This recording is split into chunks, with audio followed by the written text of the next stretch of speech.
一大早，天气阴霾，可李国士还是要坚持出海。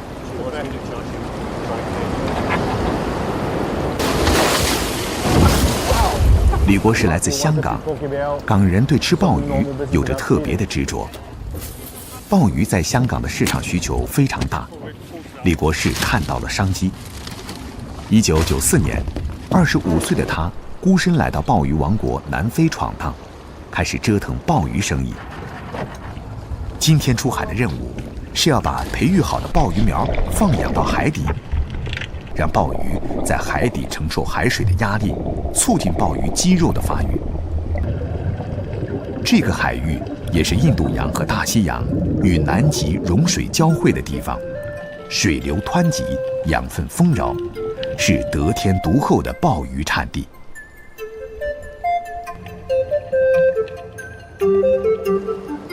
根据南非的法律，鲍鱼一定要长到1斤以上才能被捞上来售卖，但这个過程至少需要10年。如果喺岸上面養殖，係會俾到佢一個好嘅環境，係受保護到，但係唔能夠100%做得到嘅就係，始終喺岸上我哋係模擬佢嘅野生嘅天然環境，但係冇嘢好得過佢真係喺海底裏面生活，而呢樣嘢會對個鮑魚嘅本身嘅品質咧係非常之重要。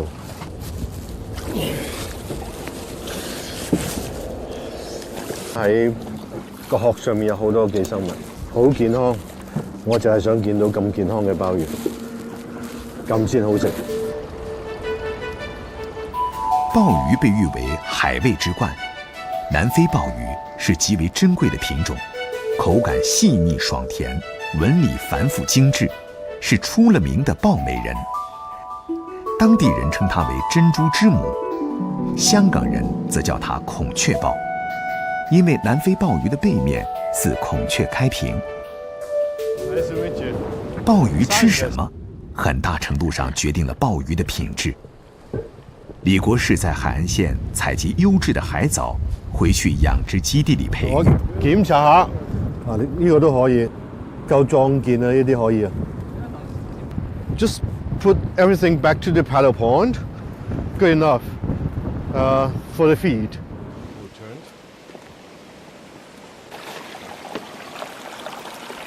李國士在鲍魚不同的階段給予不同的藻類，達14種之多，這讓他的鲍魚有了多層次的鮮味。我希望佢能夠盡快好健康咁樣成長，最快速度去成長。咁我就要俾最好嘅嘢佢。鮑魚佢食嘅食物對佢嘅生長係非常有影響，所以我一定要必須挑選最適合佢哋生長同埋最好嘅食物俾佢哋。咁因此咧，我就要喺海裏邊揾一啲我認為係最好嘅海藻俾佢哋。因為香港人酷愛溏心乾鲍，所以李國士和南非本地的鲍魚養殖戶不同，他的鲍魚專供製作溏心乾鲍。鲍魚的清洗很是講究，去殼，剪去內臟，放在清水中浸泡和沖刷。鲍魚的保護色褪去，露出白身，才算清洗乾淨。多少的鹽度和溫度去煮鮮鲍，對於製作溏心乾鲍是很重要的一個環節。我喺一個日本師傅嗰度學翻嚟嘅，咁我就將佢嘅技術再改良，因為溏心先至能夠係一隻乾鮑魚最好食嘅終極境界。鲍魚肉厚，外層風乾後形成保護層，細菌不能侵入，其內部便不會腐敗。因其內部尚未完全乾透，在贮藏過程中會逐漸自溶而形成溏心。這需要乾鲍的肉質堅硬，紋理緊密，才能保護和滋生內裡的溏心。極品溏心乾鲍烹調之後，每一刀切下去都富有彈性，有少許粘刀的感覺，吃進口中帶有甜味兒，一口咬下去，糖味將鮑魚的香味徹底揮發出來，进入口中越嚼越软糯，这是鲍鱼食客追求的最高境界。溏心呢個部分咧，其實係鮑魚嘅靈魂。咁點解叫佢做鮑魚嘅靈魂咧？就係因為溏心其實就係鮑魚裏邊最重要個部分。唔單止帶俾我哋好好嘅口感，食落去好好食之外，仲係俾最好嘅營養我哋。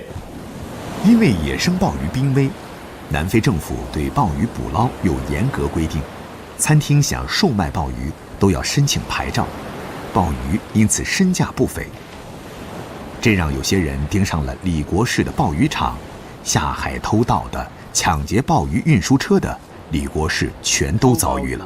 多得好緊要，差唔多每日都偷，多不勝數。這不，李國士乾脆請來了保安公司，全天候保護鮑魚周全。曾經半年內抓獲200多名偷盜分子。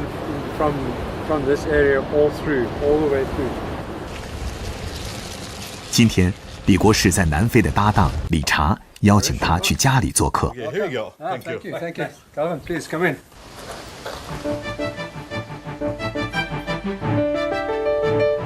50年份的野生大鮑魚切片，有個特別的環節是用木錘敲打，這是為了讓鮑魚肌肉放鬆，使得鮑肉吃起來更加軟糯。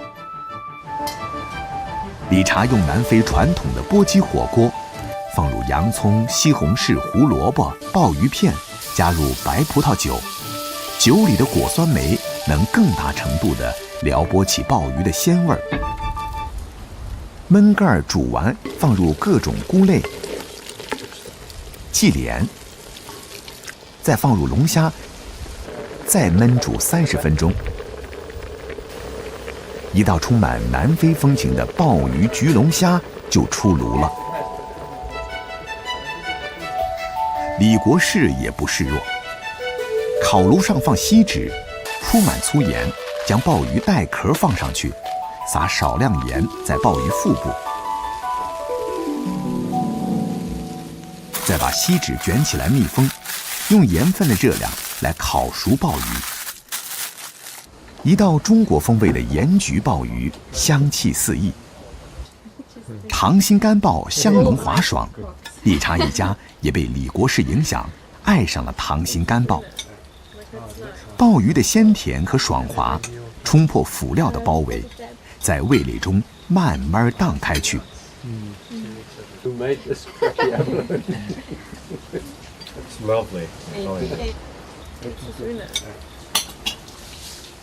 鮑魚龍蝦汁成了最好的拌飯醬。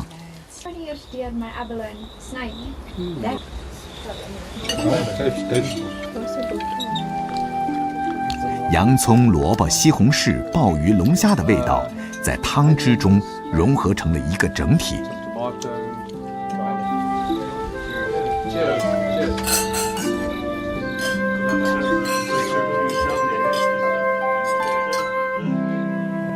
李國士，一個曾不知天高地厚的青年，漂洋過海到異國他鄉，在他融合的調味裡，除了鄉愁，還有雄心。對堅毅勤奮的中國人來說，海外淘金，只要肯想肯幹，就是點金之數。